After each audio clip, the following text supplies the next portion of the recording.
You're listening to Mile High Insiders with Nick Kendell and Luke Patterson.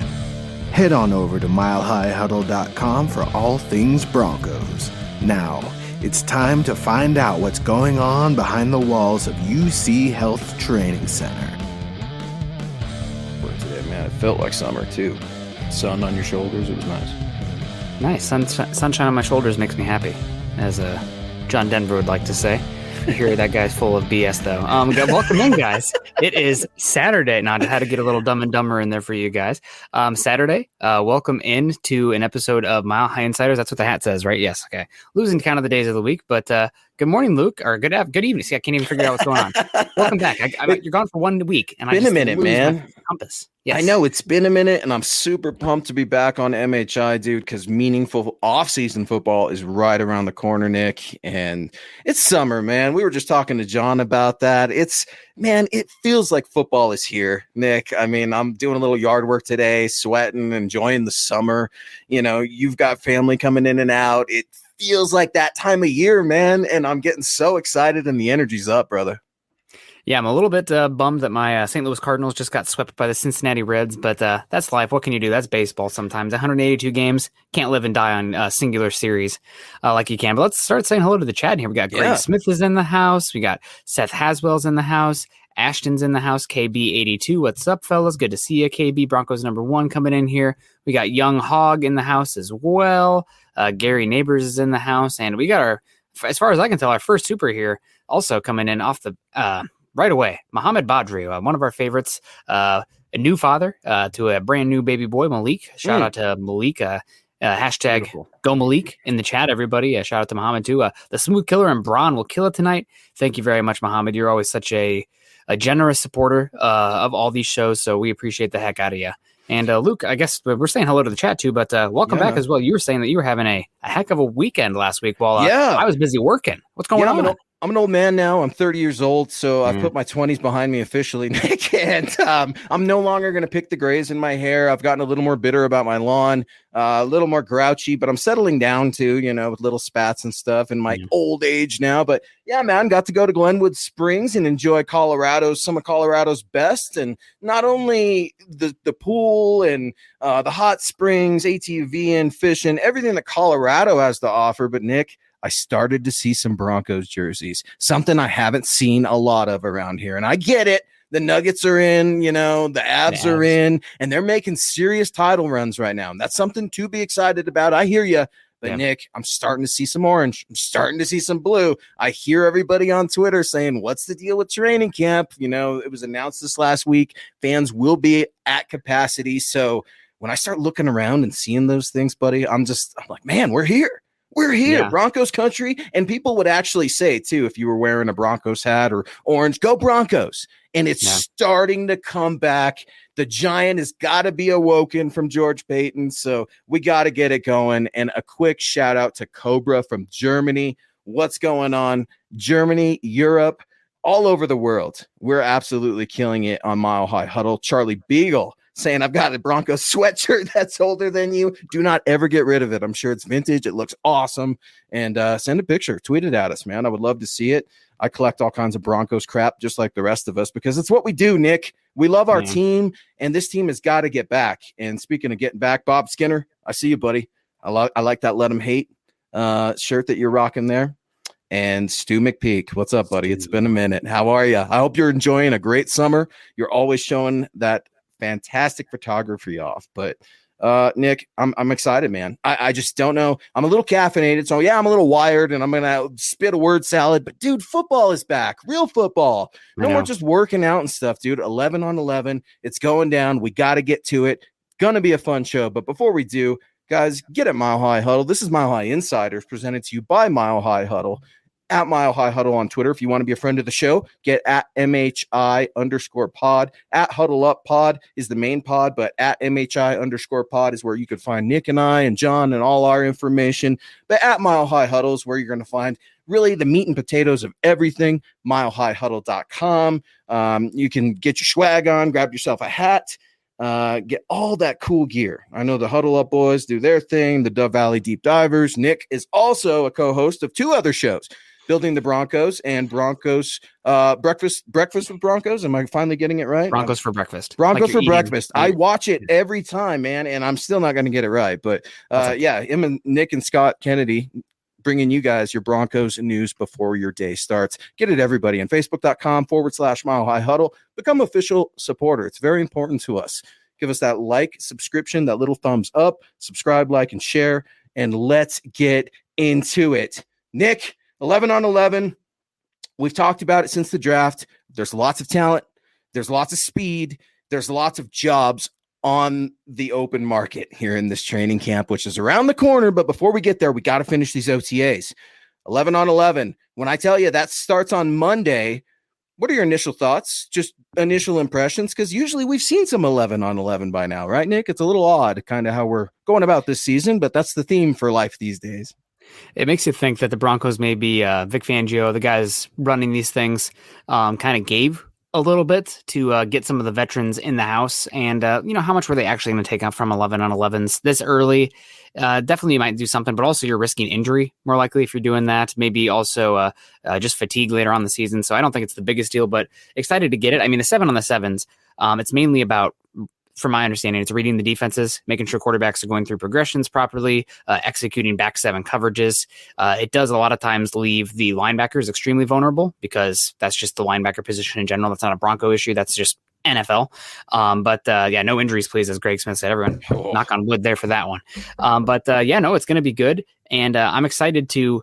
It's the overreaction season, right? Everything is too much. Everything's like the biggest deal ever. One of them throws a pick, etc. One of them throws a good ball. Oh my God, they're going to win the starting quarterback battle. Exactly. Well, maybe in this, you can lose it in the 7 on 7s. Nobody's winning it in the 7 on 7s, but 11 on 11, especially with the pass rush getting in there, seeing what the offensive line looks like, actually getting to understanding what the running backs are going to do out there.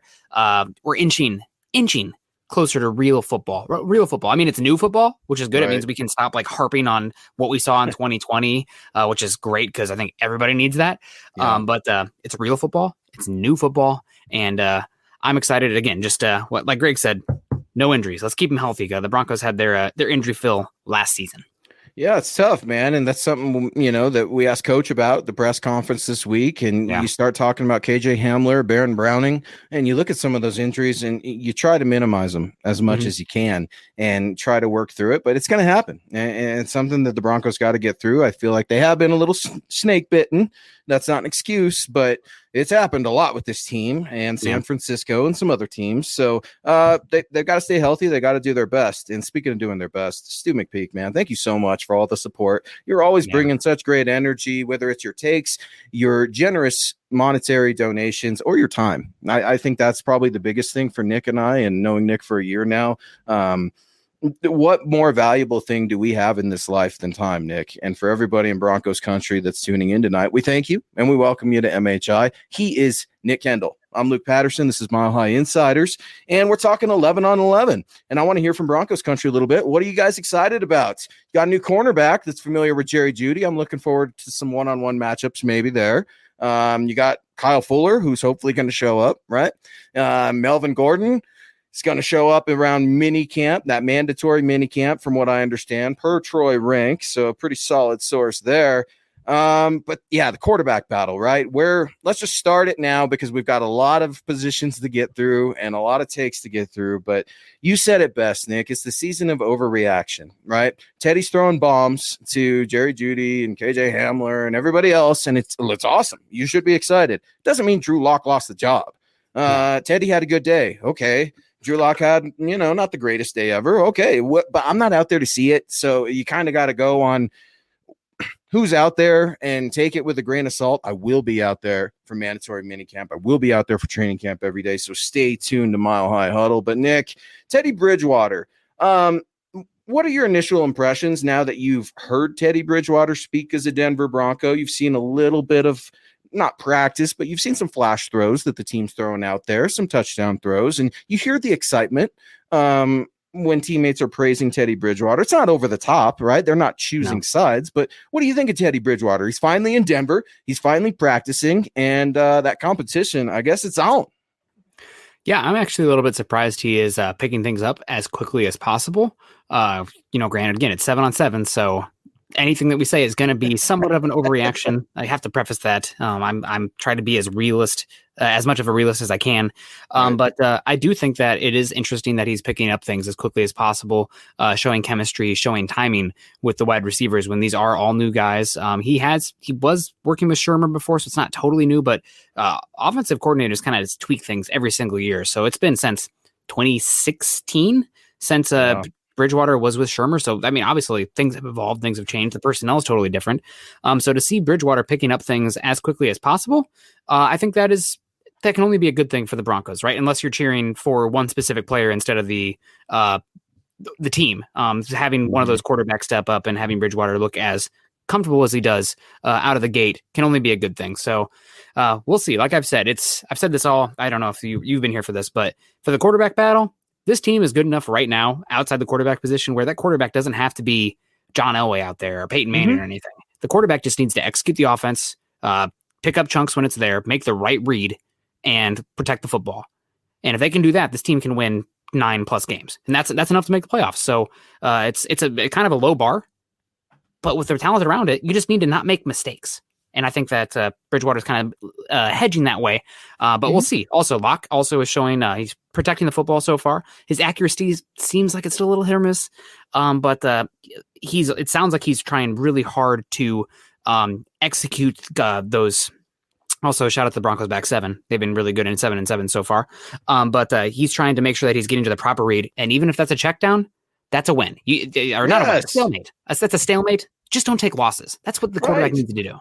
Sure. Yeah. You don't go broke trying to make a profit, right? Isn't that what Peyton Manning says? As I butcher that awfully on this Saturday night. But yeah, butchering the Peyton, the sheriff, can't do that. But no, man, I think you're exactly right. Like, you're hearing rumors that Drew Lock's footwork has improved. Okay. I can't wait to see it. But Nick, I want to back up a little bit because I got to hear from Drew Lock in the press conference last week, and I know it was off in a week, but what'd you make of Drew Lock's mentality, his behavior? Because I hear a lot of overreaction and I hear some underreaction, and I think it's okay for Drew. I'm okay with Drew being mad. I really am. I'm okay with that. And some people can say he's pouting, and that's what Clayton wants to hear right now. Clayton, thank you for joining the show. What do I think of Drew Lock?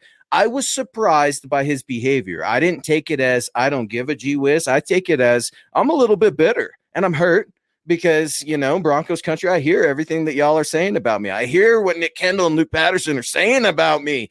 But I don't care, man. Drew Lock, I want to see, a pissed off Drew Lock. I really do. How do you play when you're mad? And I like that. I saw, he's growing out that facial hair. Maybe he's listening to MHI. I don't know. We talked about that a little bit, but dude, it's a bunch of nothing for me when people are criticizing Drew Lock's behavior in an OTA interview, the very first time we've heard from him this entire offseason. What'd you make of Drew Lock's interview? And I guess I would say his behavior. Is that what we're talking about? I mean, we're talking about behavior of a quarterback's interview here. It's just silly, right? I mean, he should be irritated, right? Like, he's been put under the microscope and there's been a lot of tough things said about him, but that's kind of the nature of the quarterback position, right? You get way too much of the blame when things aren't going well and way too much of the credit when things are going well. So this is the first time since probably his freshman year of college where things haven't been handed to him, so to speak, which is a good thing. And he said he wants to prove everyone wrong. God, I hope so, because the best case for this Broncos team is that Drew Lock has a massive turnaround from what he put on tape last year and what his statistics indicate, and becomes a franchise quarterback. But that's turn the Xbox off, right? Like, we don't know. That's ideal situation. Doesn't mean it's going to come out that way. And if you want to believe in that, that's great, but that has to play out. So I like it. I also like that Drew Lock has, I think he can be irritated about it. That's fine. But I also think he's a little bit, irritated is the wrong word. I think he's more serious. And I don't have an issue with that. He kind of always had that kind of wonder kid, happy-go-lucky last year. Oh, I'm competing with Jeff Driscoll and Brett Rippon. I'd be like, guns blazing too. Like, I'm not scared. Sure. But especially 4-1 to end his rookie year, displacing Joe the Statue Flacco back there. And a lot of people saying, "Oh man, we're excited." Colin Cowherd, Drew Lock MVP chances, right? The stuff like that. I'm feeling myself. Got punched in the mouth a few times last year. Yeah. Didn't play that well. I'm sure that Peyton Manning also chewed his butt out when they were going through his film, saying like, "What the heck are you doing here?" Like on that Chiefs interception is just like a classic example that sticks out in my brain. They could have won that game without that pick. But I think he should be mad, and hopefully it means good things because I last agree. year's play wasn't good enough. I completely agree. And let me put my Drew Lock hater hat on for a second. Here's my critique with the Peyton Manning thing. And maybe it's not a big deal. Maybe it is. It's just an opinion. I don't feel super strongly one way or another. It's just kind of how I'm questioning. Why did Peyton Manning have to call Drew Lock? Nick, that seems a little silly to me. I don't understand it. Clearly, y'all have each other's numbers. Y'all are throwing passes at Nuggets games for the past 2 years.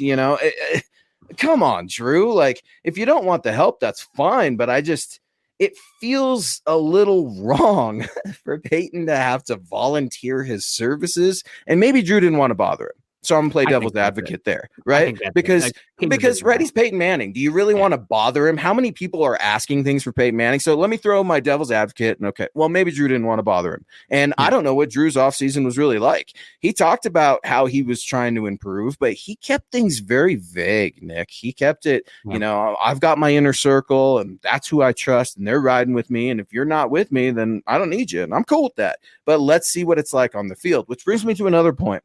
Seen a lot of chatter in the comment thread, and I love it, from Broncos country talking about interceptions in practice. Nick, what do you make of interceptions in practice as we talk about overreactions? I mean, I think at a certain point, it's good to make mistakes in practice. That's what practice is for, but you can't continue to make the same mistakes. Otherwise, the other guy can take your job. Do you subscribe to that theory, or what do you make of interceptions at practice and the quarterback competition and how that's going to affect things? Well, interceptions at practice, it's just like sacks in a game or interceptions in a game. Everyone tells their own story. Did the wide receiver not run a good route? Did the defensive back make a great play? Did the quarterback make the right read and just make a bad throw, or make a good throw on the wrong read, right? Like every single one tells its own story, has its own reasons for why it came out that way. The one thing that I have a hard time with the interceptions is this is a very talented secondary. And I know that I still have PTSD from 2016 where it's like, Trevor Siemian and Paxton Lynch look absolutely terrible, but it's because it's the no-fly zone, right? Like once it's regular season, it's just because it's the no-fly zone. And then we saw really quickly, it is the no-fly zone, but also the quarterbacks suck. So that always scares me a little bit with these kind of things where it's your own team against their teammates. It's a zero-sum game. Like if one guy is doing great, is it because that guy is doing great, or is it because the guy he's going against is getting killed and doesn't belong? We got David coming in here saying, good grief, Luke, Manning has to make that kind of offer. And I agree. Yeah. It makes sense. You're right, David. Yeah. I mean, like as we're talking this, and I'm just talking it out. I'm not saying I hate Drew Lock because he didn't call Peyton. I just it just felt, I don't know. Maybe it's a bunch of doing nothing, but it's all I've got right now, Nick, until we get going, man. So this is why we overanalyze everything, to your point. And David, thank you for joining the show. Thank you for joining your take. The chat is alive, Nick, and I see Robert Caslow right away, kind of chiming right into this conversation that we're having right now, Nick, wanting to know, is Drew Lock throwing a lot of interceptions at practice? I don't know, if I'm going to be completely honest with you, Robert. I'm not there. And the reports that we're getting, I mean, it's tough. It's tough to know what's going on with OTAs because they're running skellies and it's bizarre. So I think we'll get a better feel for things as the 11-on-11s come out. But then again, we're still in OTAs. Let's wait for mandatory minicamp and then training camp, right? It's everything. Joint practice. That's my favorite. I wish they would just televise. Like Minnesota, right? Yes, that'll be great. I'm so excited for that. Minnesota is also a very talented team this year across the board. So a lot of the stuff, like I said, it's zero-sum game. Once you have the joint practices, though, you're really going to start to find out here. And a lot of people are like, this Minnesota offensive line is really coming together. It's not a Vikings podcast here. But Kirk Cousins last year, probably the most underrated quarterback in football. Like his EPA per play was incredible. And they really attacked the secondary. You're going to have Danielle Griffin back Danielle Hunter to find out about that right tackle competition. So I'm excited for joint practice. I'm not going to put too much stock into anything from Broncos OTAs, 11-11s, etc. But once we get there, man, giddy up. I wish we could have all 22, everything from that. I would watch that. I'd watch that in slow motion if it was like 48 hours long. Just give it to me. And I'm going to give, it's not a secret, but if fans, I don't know, Nick, have you heard if are fans going to be allowed at training camp? Have the Broncos talked about that at all? Or what are, I'm hearing rumors, and I don't want to like just give information based on my opinion, because I would hate for someone to show up and be like, Luke said everyone's going to be here, and I ruined your little kid's day and you and your family's day, because I don't know. So I'm just going to ask, and I'm going to open it up to the Lions too. I don't want to make the whole show about that, but training camp's cool, man. And that's right around the corner. It's a summer event, right, man? This is something we're talking about. Summer, dude. Nothing's more summer than training camp football. Am I right? I mean, God, it's fun as long as everybody can stay healthy, right? It's an overreaction season, but stay healthy. We'll get to fall, and it'll be a good time. We got KB82 coming in here asking, is Stranad practicing? If so, how does he look?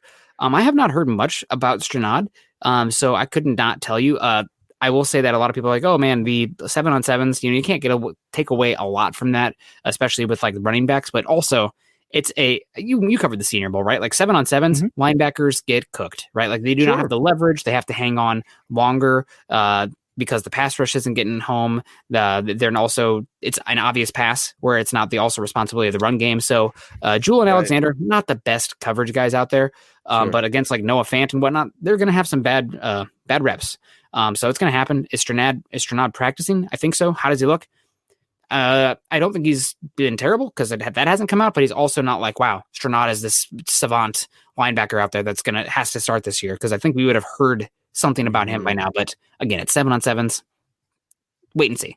Yeah, and John's in my ear a little bit too, saying Mike Purcell said he thought no at a distance. Graham Glasgow had shared some thoughts too. So it sounds like he's still recovering. I'm not sure what his prognosis is and what that recovery is like, but I would imagine that this young man is going to be competing for a football position in training camp, at least hopefully. That's the plan. But let's transition away from the quarterbacks a little bit, Nick. And that was a perfect question, KB. Thank you for that. For Justin Strnad, a kind of a forgotten man from the draft last year. Another forgotten man I want to talk about is Michael Osiemudia. Nick, you love Iowa. Surprise, surprise to anyone here. Welcome. There it is. And here's a guy, I feel like Chris Collinsworth right now, right? Here's a guy I thought got a little bit of a raw deal last year, to be honest with you, man. Like, he made his mistakes, but dude, I like Michael Osiemudia a lot. I haven't written this cat off. The DB room, Nick, went from super thin to super crowded and talented now. You got some guys on one-year deals. I get it.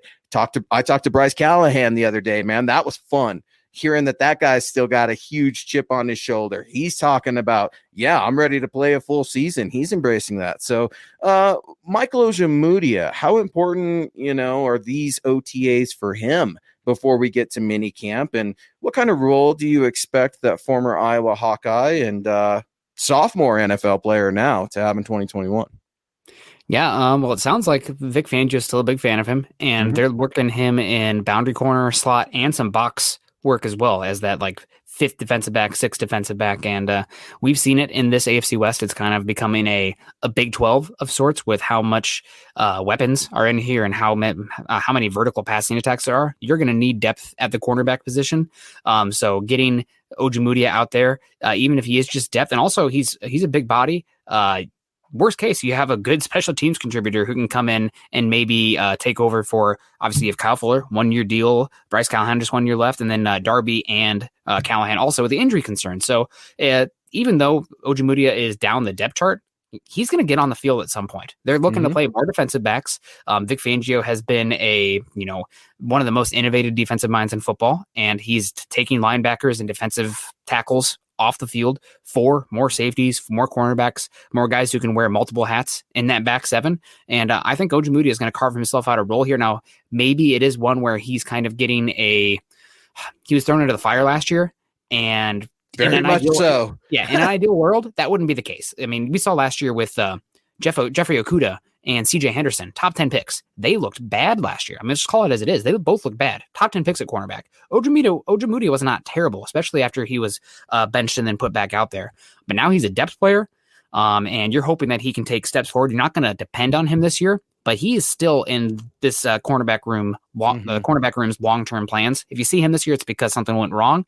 But if he takes steps forward, maybe that changes how you approach the offseason with a guy like Callahan, with a guy like Fuller, and gives you flexibility at a position that, once again, like I said, depth isn't just a want; it's a must-have if you're going to be able to hang in the AFC West. Especially when it's the air happy offense, right? And can I take my shot at Derek Carr right now? I think it was Ryan Green of CBS that threw it out there on Twitter, right? Did you see that? He's like, Derek Carr making a playoff appearance for once, at the Golden Knights game against the Avs yesterday. So I loved it. Absolutely loved it. And anytime we can take a shot at the Raiders, we will do so. But I completely agree with you, Nick. I sense a common theme with the DBs this year. And in one word, I would say intelligence. I think a lot of these DBs that are already here, very smart, cerebral players. Michael Osiemudia, I think, is as sharp as they come.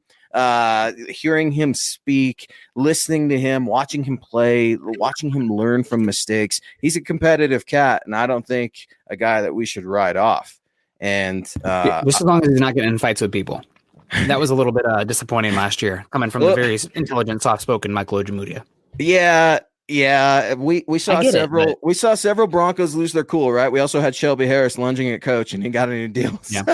So you're right. I mean, I don't need Tim Patrick throwing punches either, and Tim Patrick is my favorite interview of all time right now. But I got the pooping hippo coming in here. Absolutely love it, because even though I just turned 30, I am a gigantic child. Ask my 8-year-old and my wife. But pooping hippo's coming in here. Nick, Michael Osiemudia, will he be the new Will Parks? Oh, it got goosebumps right there, because obviously they're different players, but I see what you're doing, Hippo, and you're trying to find that Swiss Army knife. And a lot of what Nick just said about depth, possibly developing, still being competitive, getting playing time. Isn't that how you become a Swiss Army knife? Special teams, everything else, you become all reliable. I love it, Hippo. I absolutely love it. Great question. I would push back against that one with Will Parks. Maybe it doesn't sound like you're cross-training him at safety right now, but maybe Kayvon Webster. As another name there as far as that depth at cornerback. I mean, probably could have started for a lot of teams, but he had some injuries later on in his career.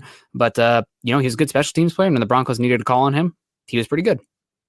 Kayvon Webster, I like that comparison as well. And special teams, I think, is expected to be better, right? We say that every year, but it seems it better be. I can hear the Tom McMahon memes and see him right now in my head. And that's something that, Nick, if I'm being honest, I always kind of laugh off special teams, at least when I'm working. And that's when I'm tweeting and everything else. This year, that will not be the case. This year, I will be watching, because that's where guys truly impress coaches, i.e. the Terrell Davis Tokyo, Japan hit. Everyone loves it. We all love to talk about it. But speaking of love, what's up, Glenn? Appreciate you so much, buddy.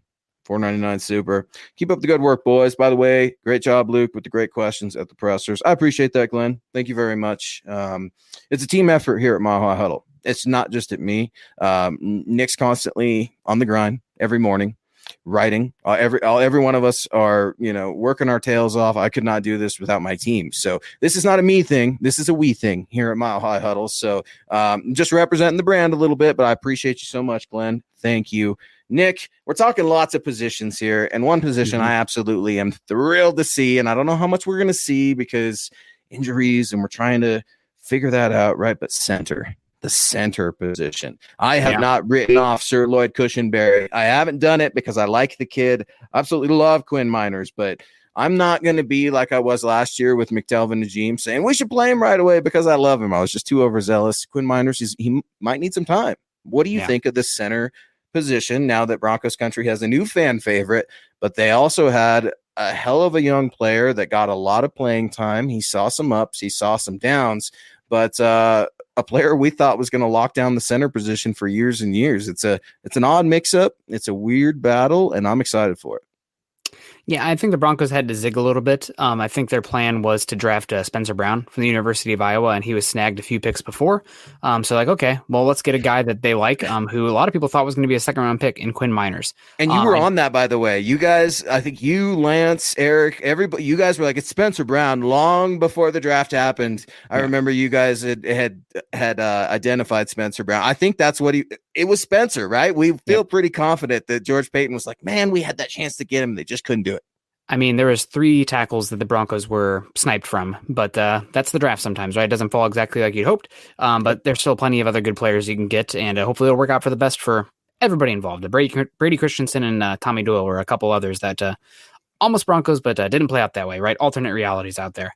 But I'm really excited about Quinn Miners. I think the way people need to look at this, however, is more like when you bring in a young quarterback, right? Like it's like out of the gate, a lot of times they're not the starter. You want to give them a little bit of time. Maybe then if the quarterback you have playing right now struggles, then you have them like prep them over the bye week, and then that new quarterback comes in. I think that could be the case with the center position. Obviously, Lloyd Cushenberry struggled last year.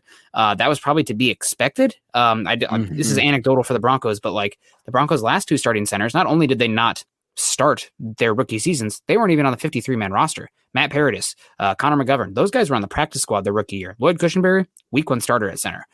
So you should see him take a step forward this year. I do think that pick was an indictment of his play last year, and hopefully it's kind of like in college football, when you go out and you're a 4-star recruit, whatever, blah, blah, blah. And then next year the coach brings in a 5-star recruit behind you, like, oh, snap. Like if I don't get better, I'm not going to play. So iron sharpens iron. That's cliche, but that should be true for Cushenberry this year. If he does struggle, though, I'm not expecting Miners to take him right away, but maybe towards the end of the season, they might make that transition. And just to add a little bit further context to that is why Miners, they're talking about him playing center. First time he ever snapped the football was at the Senior Bowl, right? Like he played guard and it was Division III football. He was snapping the trees, Nick, to your point. Yeah. I mean, like, trash cans and stuff, man. And like, I'm not taking a dig at that. I respect a man for going out there, but also on the other side of that, we have to recognize it for what it is. I mean, you're exactly right. He showed up to Mobile as a debut center and stole the show. But that's not going to be the case in the NFL. Nope. So if Cushenberry is struggling, I could see them put out Miners there towards the end of the season. But that's a position that A, he did not play in college. B, he played Division III football where like he's going up against like 260-pound defensive tackles, right? Like and dominating them, which he should. And then also how much mentally is on the plate for the center position, right? Like that's a totally different ball game. So that's a really tough transition for him. I'm excited about him long term. But to expect him to win it out of the gate, color me skeptical. I think he can win it, but that's probably more if Cushenberry struggles. But either way, I mean, Broncos have been attacking the interior offensive line. They were bad last year. That was Cushenberry. Reisner struggled as well. Glasgow with the ankle injury. So you got Moody this year. It's a position where, toss all those guys in, give them, the Joker snapping the pool cue over your knee and like, okay, best 3. Let's whoever comes out, that's who we're rolling with. So, loved that scene, good. Right? We're going to have tryouts. Yes. I absolutely love it. And that's what this is, Nick. You're trying out for a job. This is a job interview. This is one of those on-the-job interviews, if you will, to see if you can do it. Those are lost in today's now day and age. But absolutely love some of the comments. Gary Leeds, Palmer, appreciate you so much for the wonderful comment and supporting Nick and I and John and the rest of Mile High Huddle. You are getting that Go Broncos feeling. It's because it's real, man. It's because football is coming back in the Mile High City. It's electric for hockey and basketball, and that's going to carry through to football. So stay tuned to Mile High Huddle for your best Broncos country coverage. Roughing the Passer, John, can we get Roughing the Passer back up? Because he had a really good question as we start to talk about, I love how many positions we're covering right now. We're not just talking about Aaron Rodgers and Drew Lock, and I see the Aaron Rodgers stuff in the chat. I think that's the first time Aaron Rodgers was mentioned today. So yeah, I see it, and we're not ignoring it, right? We're not ignoring it, but we can't just sit here all day and hope and wish for Aaron and talk about how great it would be. Right now, Drew Lock and Teddy Bridgewater and Brett Rippon are the quarterbacks of this team, and they're the quarterbacks that we're going to see on Monday. So for the sake of Aaron not jacking the show like he did the draft and how he's jacked the whole offseason, I wanted to throw that out there. But Roughing the Passer, Nick, this is great. A question I want to throw out to you and Roughing the Passer. Thank you so much for joining us on MHI. Nick, is Tyree Cleveland being slept on as a breakout wide receiver? I think a little bit. He's somebody that Luke, I don't know if you knew this, but he was the either number 1 or number 2 high school recruit at wide receiver in the entire country going to Florida. I did not know that. No. Wow. Yes, he had a lot of hype and circumstance, but he was known as not really being the hardest worker, not the maturest guy coming in there because he knew he had talent at Florida. As an X? More Z. I would say more Z, honestly. Okay. But obviously Florida has not had great quarterback play. We saw them. He had who was the quarterback that they had that he transferred to Arkansas, whose name's escaping me right now. It was not Kyle Trask. It was blank. God, he's a good athlete, good arm, but just so inaccurate. And the name will come to me. Somebody in the comments might get it for me. But anyway, Tyree Cleveland, I think he is being slept on a bit. But really, his window opens if KJ Hamler has this hamstring linger, right? Like right now, the Broncos are really deep at X. You have not only you have Cortland Sutton, you have Tim Patrick, you have Seth Williams, who's going to be an X2 that is probably going to replace one of those two guys a year from now. Not that you can truly replace them, but just like on the depth chart, they have a developmental X for Zach Kazani, one of the best wide receiver coaches in the game. Tyree Cleveland's a little bit more slot and Z, and if KJ Hamler goes down, there's a role for Tyree in this offense. I love that we're talking wide receivers because you bring up a lot of points and a lot of questions. And roughing the passer, that was a great question. Absolutely love it. Keep these questions coming, Broncos country, because y'all are absolutely on it tonight. Here's the thing, man. KJ Hamler, we asked KJ Hamler, Jerry Jeudy in the press conferences, and Tim Patrick the last couple of weeks, right? Are there enough balls to go around, in this room? And I love the answer that they're all given, right? They're given the PC answer. And, hey, we're all here to do our job, and we all have a different element to our game. And if we can, one of us gets us and we're winning, we're good. And, it's a question I asked Tim Patrick specifically. Tim, Broncos country loves you for your blue collar nature.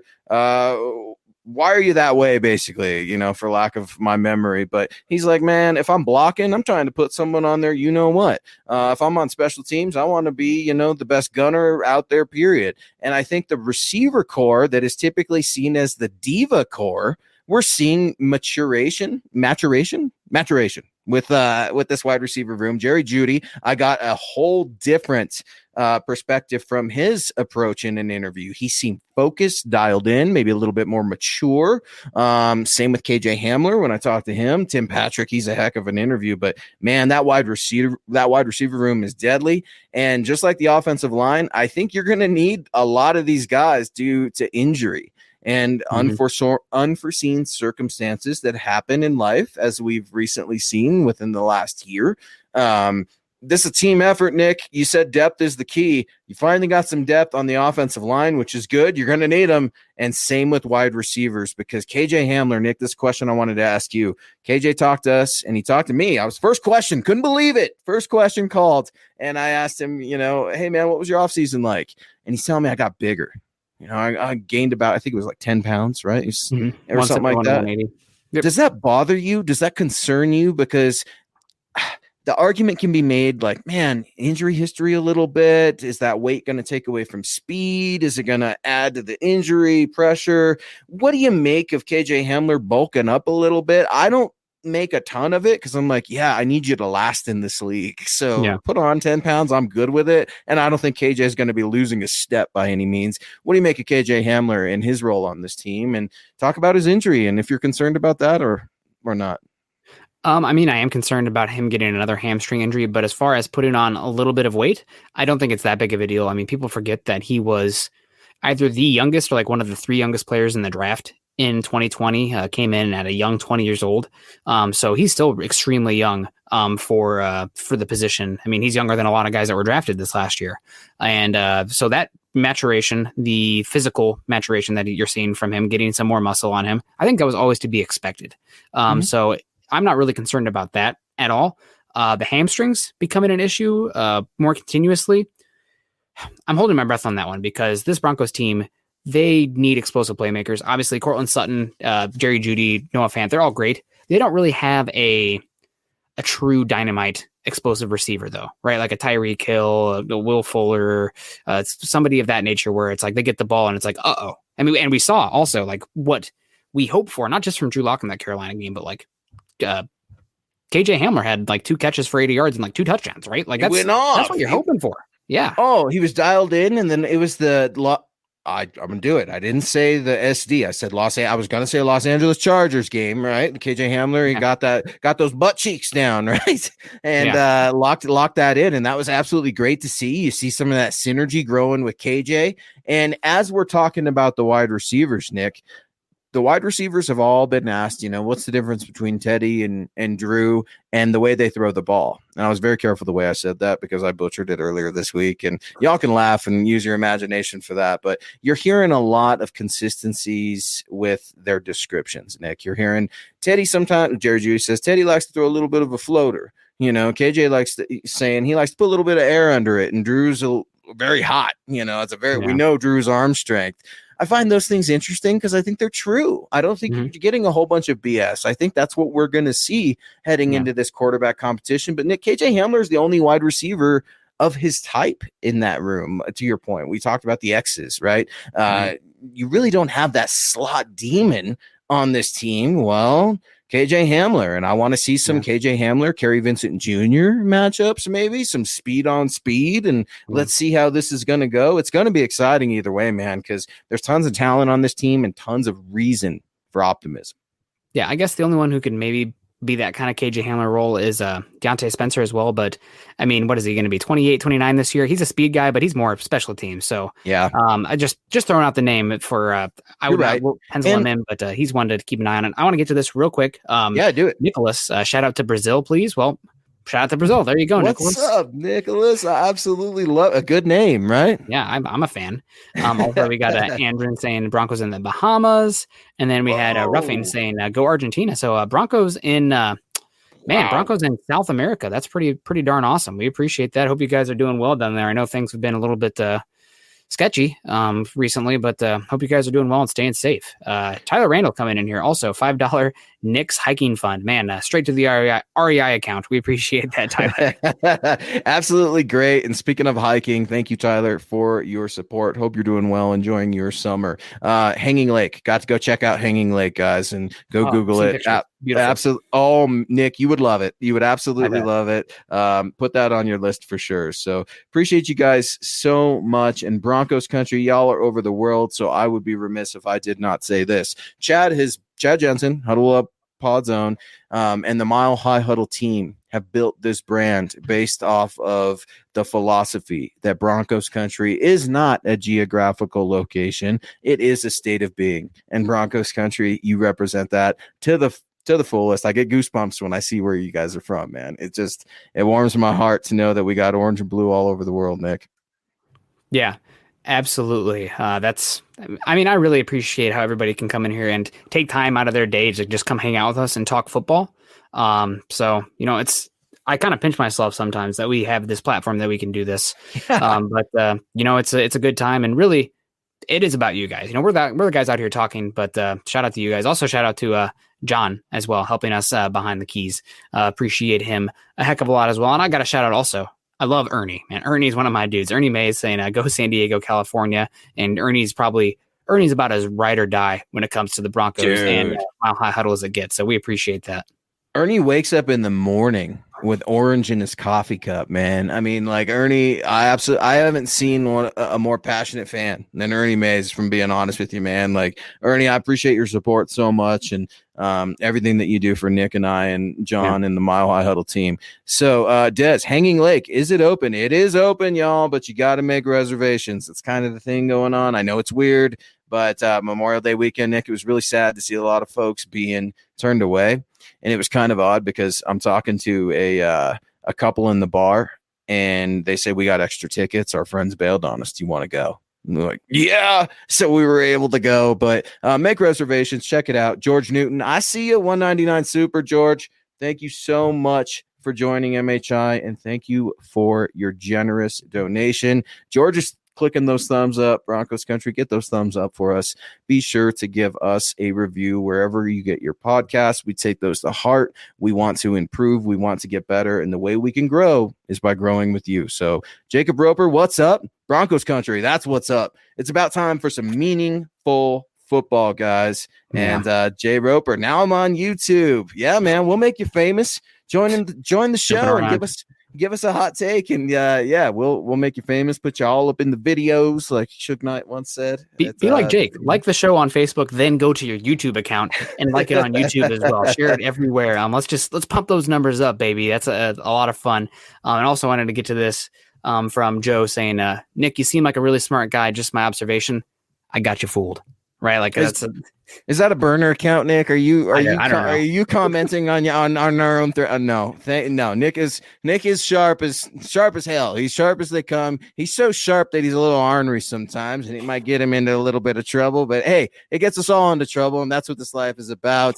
I've always been asked for forgiveness before permission, kind of a thing, depending on the circumstance. But no, man, Nick's work ethic, second to none. Smart cat. And the guy knows football. He's passionate. I'm happy to have you as my partner. Let's roll along. So I saw a question, and it's a little early, and they're saying who's ahead right now, Teddy or Drew? Nobody's ahead, in my opinion, right now. I think Drew is getting the first looks because he's the incumbent. Nick, one thing I've noticed during the press conferences, at least last week, that was a little odd. When Drew spoke, Teddy was out there getting his time in with the ones, and, kind of vice versa. But you're seeing them out there, and I think that they're both professionals. They're both polite. I think they're both trying to help each other, but they're trying to gain an edge, whatever edge they can get. It's going to be this long dog days of summer, folks, where it's Teddy's the guy today, Drew's the guy tomorrow. Get ready for it, because this is what we're looking at, unless one Aaron Rodgers becomes available. I dropped his name 2 times here just to make it a show here on Saturday night.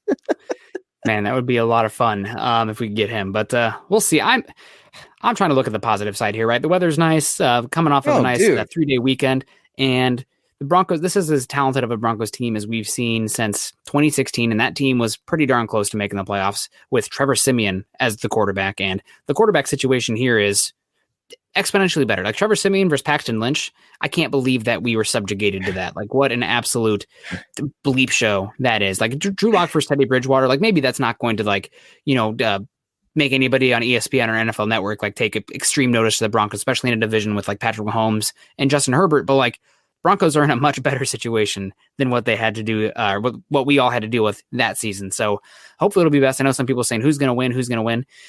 That's a long ways off before we're going to see. But I really, man, to be a fly on the wall and actually hear what these pass catchers have to say, because, when they come in the press conference and whatnot, they're rehearsed. Patrick Smythe has, this is what you can say. This is what you absolutely are not saying. And these guys are not dumb, right? Like they know that if they put something out there, it is it's very much gone through that filter, but to actually hear what they truly believe, where they're leaning, what I would give, because I do not put any weight on them. Oh, this is my quarterback, I love him. Okay, that's great to say, and when you're in front of the media being projected to the fans, what do you really think? Let's get a few drinks in you. What do you really think? You want to know what Draymond Jones really thinks? He doesn't give a bleep. And I thought about you the entire time, Nick, because I could feel his edge through the Zoom. I could feel his attitude, and I loved it. Absolutely loved it. I'm definitely excited to see what this young man can do. But we've got a really, really good question. I'm hoping I'm going to pronounce your name, sir, or the correct way. Andron? Okay. Andron Hillhouse, thank you for joining the show on MHI tonight. Nick, will guys like Kyle Fuller and Melvin Gordon be there for 11 on 11s? I'm going to say no, just because I heard Mike Liss, Troy Rank say Melvin Gordon for sure, mandatory minicamp. Fuller, I'm sure, mandatory minicamp. But coach kind of being like, I don't know where Fuller is. That felt a little odd. Do you expect Kyle Fuller to be there on Monday? I don't expect Kyle Fuller to be there. It's not ideal, but so what is he going to be? 31 this year, 30 years old, 29. He's been in the system before. And let's be real. I feel like this is kind of, I'm not wishing this on him, but last year the Broncos brought in AJ Boye. They brought in Jarrell Casey, older player, 1-year contract. And we're excited about them. All these guys have been good in their past, and they get dinged up. Well, right now we're not depending on Kyle Fuller. Like if we get him, that's great. But I think people, because of Kyle Fuller, because of Patrick Surtain, and because Bryce Callahan's already here, don't sleep on Ronald Darby, right? Like that was the Broncos' number 1 cornerback target this offseason. He's got inside-outside ability. He's got ball skills. The fact that Fangio handpicked him over all these other names out there. I'm excited to have Darby here as well, as long as he can stay healthy. So would I prefer that Fuller and Gordon be there? Yes. But I'm not going to be too upset about them not being there. If I have any issues with it, it's that how do the teammates feel about that? How do their teammates feel about it? If their teammates don't care, I don't care. But if their teammates feel like, oh, we're out here putting work, we're out here sweating, we're out here bleeding, and Gordon and Fuller, they're obviously working too, but they're not here working with us. If teammates have issue with that, then I start to pay attention. But as actual like on the field stuff, don't really care as long as they're staying healthy and getting in the work. The first starting running back that goes down in NFL training camp, whoever that's going to be, I'm trying to trade Melvin Gordon to that team. I don't know if they're going to bite on the contracts. I just know that Javonte Williams is here working his tail off. I'm not saying that a rookie can be the starter right now or anything like that, but we've seen some rookie running back success, right, in the league, especially for pass catchers, Nick, and all you fantasy football nerds. I think Javonte Williams will be worth getting in the mid-season, but I'm so impressed with Javonte Williams, man. Royce Freeman, I don't know if you're going to have a role on this team, brother. I really don't. Levante Bellamy, he's still around. You got Mike Boone up in the house. He wasn't brought here for just kicks and giggles. He's here to play. Absolutely. He might have been brought here for kicks, though. Yeah, special teams. Okay, there we go. Kicks and giggles and that Vikings connection. I'll take it, man. So, but to your point about the wide receivers, just going back just a little bit, that's one thing I'm really looking forward to seeing out there at mandatory minicamp. Who are the defensive players and the wide receivers gravitating towards with the quarterbacks? Who are the guys wanting to be around? Because we know that Drew's liked in the locker room, and I can tell you right now, and you can tell me because I know you're as plugged in as I am. Guys like Teddy Bridgewater too. Now, not just on this team, Nick, but around the league. Teddy's well liked by maybe everybody right now except Matt Rule, and it's Teddy's no slouch, man. I mean, Teddy, he is what he is. He's a consistent, competent, cerebral quarterback. I think with some different tools and feeling confident and feeling like a team believes in him. I'm excited to see what Teddy can do, but that doesn't take away from anything with Drew. That's kind of how I look at like leadership and try to judge kind of who are guys being around. Again, much to do about nothing, but it's what we have to go. How do you make some of those little intricacies of the game of, who's Vaughn going to go yap it up with, Teddy or Drew? Who's Cortland going to be gravitating towards, Teddy or Drew? Those things matter a little bit, right? As we're trying to guess what's going to happen. Yeah, and again, when you hear these guys go on radio bits or in their press conferences, they're going to say and do all the right things. But behind closed doors, there are, I don't want to say sides being taken, but these guys want to win, and they want to make as much money as they possibly can for the short window that they have. And if they feel like one of those quarterbacks helps them do either of those things, they're going to pull for that guy. They're going to tell the coaches. They're going to rally that. There's going to be politics in the locker room. That's just that's the business side of this. We'll see what happens of it, but this has a long way to go. Neither guy has won it yet, but hopefully the best guy wins because this is a real competition. I don't think that it's a lip service. I've seen people like, Broncos are going to give it to Drew Lock no matter what, or they're going to give it to Bridgewater no matter what. No. Like this is whoever gets it has earned it, and maybe more so because the other guy didn't take it more so than their actual play. Like that's always like, hello, coming back to 2016, Trevor Siemian versus Paxton Lynch, and Mark Sanchez, God bless. But that's one that you want to look out for there. So we got Andron coming in here saying Luke pronounced it correctly. So that's like 1 out of a million. I'll take that, brother. Thank you so much. Because I'm just getting used to saying Albert Okwuegbunam and Michael Osiemudia. So here's a question, man, with Austin Fort, because I got me some love roughing the passer for Austin Fort, man. He's a guy that I scouted a lot and saw work out. I've interviewed him a bunch. Is Austin Fort the real dark horse with the lack of tight ends? No, I'm sorry, man. The injuries and stuff, the time is kind of passing Austin by. It's a young man's game, as you know, and that doesn't mean that Austin's old, but those injuries stack up, Nick. I don't see Austin Fort a huge future on this team. I hope he gets a shot somewhere else because I like the cat a lot. Yeah, man, it's we'll see. He's got to stay healthy. I'm really looking for who's the Y tight end in this offense right now. They don't have one. Are they going to totally jerk away from that? I don't know. And we got another comment here from Roughing the Passer, who's been on a heater here with a bunch of good comments. Teddy just feels like a guy who won't be able to get more than 25 at most touchdowns. And that is one thing you do worry about with Teddy Bridgewater. There was the comments where he said that the Panthers last year didn't even work on it was either the red zone offense or the 2-minute offense. I can't remember which one. Both. Yeah, which is just mind-blowing. What are we doing here? That hurts. And you guys know I've dumped all over Matt Rule's practice schedule at the Senior Bowl. I absolutely couldn't stand it. The man wasted more time than a Rolex watch that doesn't have a battery. I mean, it was absolutely awful. I couldn't stand it. But we're gonna have to see how things go. And Roughing the Passer, appreciate you so much. And Nick, we're just about out here, so let's get through a few more comments on our way out. EJ, he must have heard us talking a little bit about the center battle, saying, I hope Quinn Miners beats out Cush. He was bullied last year. Pro Football Focus ranked him dead last in centers in the league. Here's the thing, EJ. We use Pro Football Focus at Mile High Huddle. We respect their work, as Nick would say, ad nauseum, in context, folks.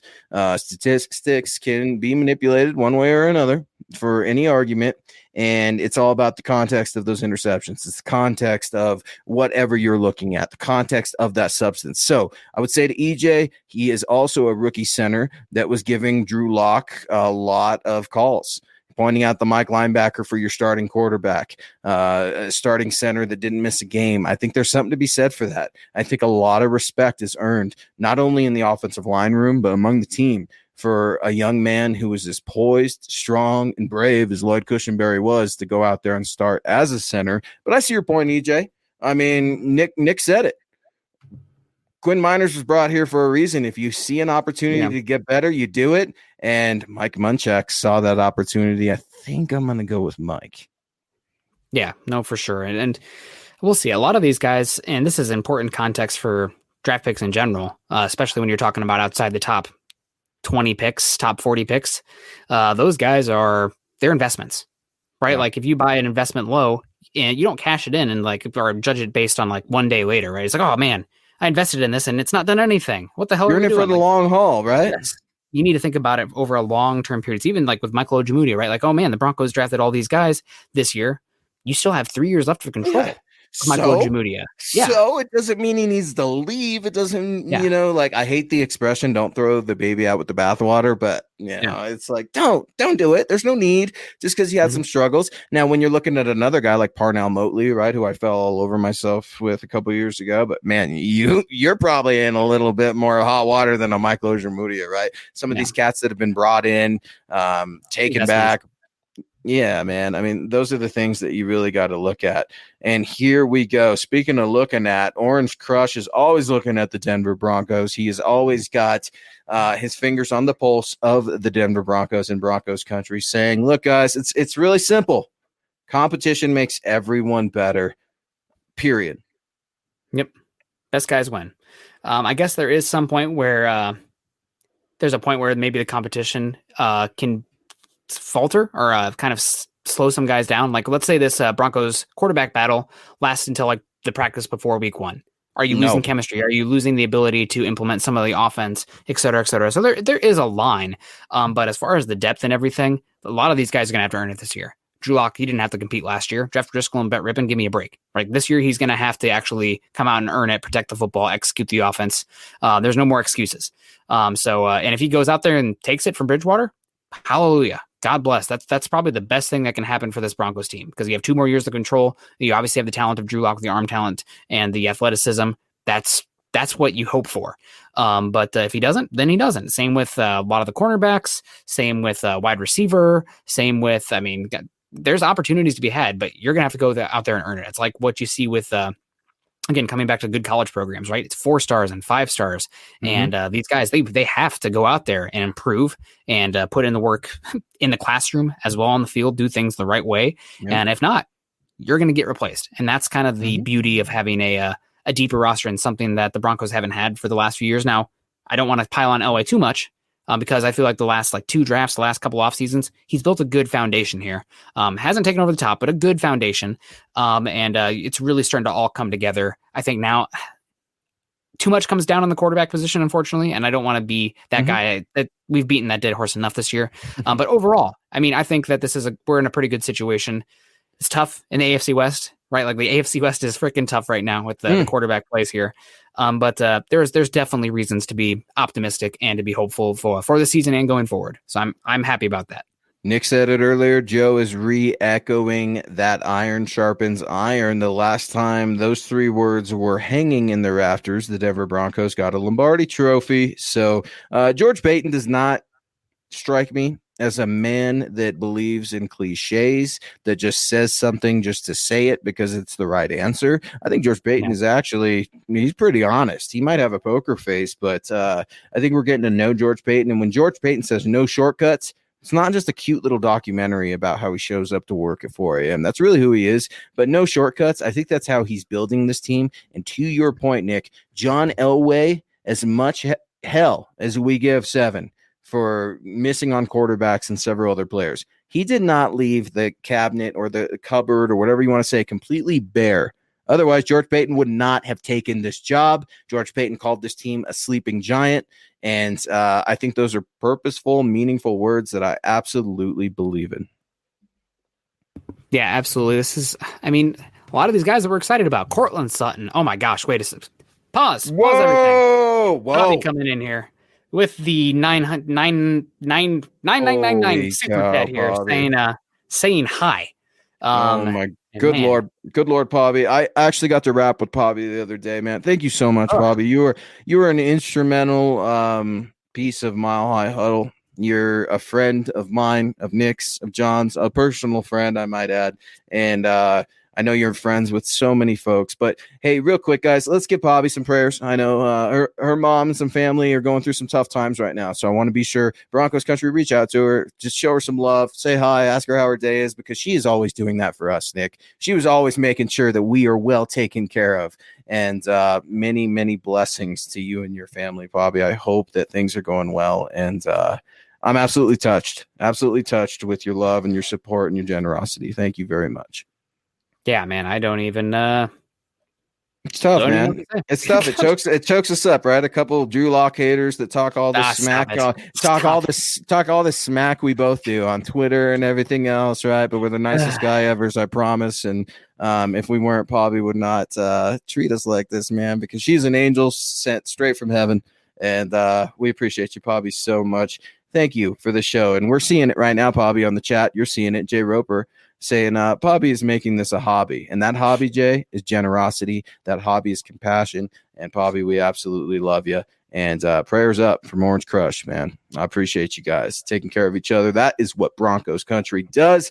Nick, it is 7:00. We have got to start wrapping up the show. 11 on 11. It's going to be fun. But, talking about fun, Broncos country was hot in the chat tonight. I absolutely loved seeing so many takes there from so many folks. We can disagree, we can bicker, and have fun while we're doing it. Yeah, absolutely. And if we all thought the same thing, this would be boring, right? Like it's you want to be able to come out here, have different opinions, be able to hash it out. Don't just pull something out of your butt, but be able to talk about it from an intelligent perspective. And that's great. That's what makes us so fun, right? There's the banter, and we're trying to predict the future. Nobody can actually do it 100%, but we'll do the best we can based on the knowledge and the experiences that we have to date. So, guys, that's going to wrap it up for us today. Thanks again to everybody who donated there, and Bobby coming in the last second there with a massive one as well. We appreciate the heck out of that. We are the Mile High Insiders. You guys can follow us on Twitter at MHI_pod. Also, guys, make sure you follow the mothership at Huddle Up Pod. That's the main podcast account for all the Huddle Up podcasts. Also, guys, make sure you follow us at facebook.com/Mile High Huddle and facebook.com/Mile High Huddle Pod.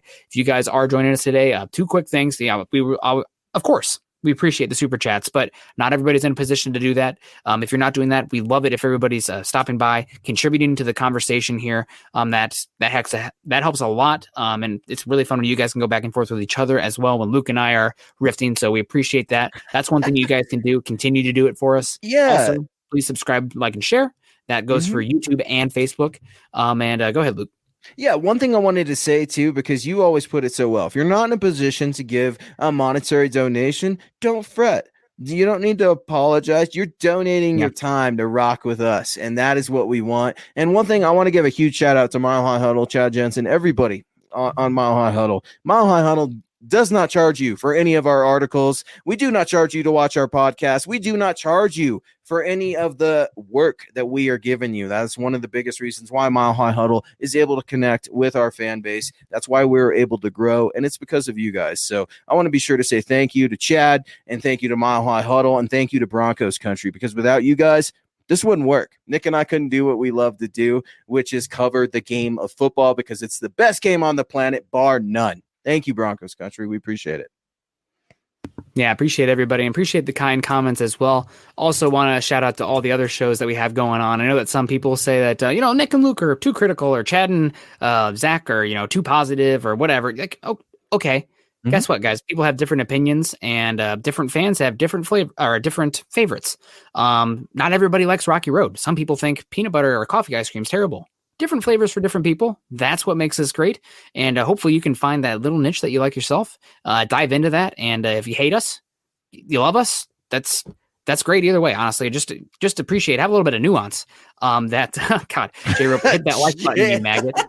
Broncos drill sergeant, that could be Bill Kolar right there, right? Could we some more colorful language there, Jay? And to echo that real quick on our way out, and I'm not gonna hit you guys with all my word salad, but hey man, if you can't stand what we do, get in the chat and tell us your opinion, football related. We're not gonna argue with you and go personal or anything like that, but that's cool, man. That's cool. And like Nick said, man, we've got so many guys and gals with Mile High Huddle. And last thank you before we go, while I'm thanking everybody, John.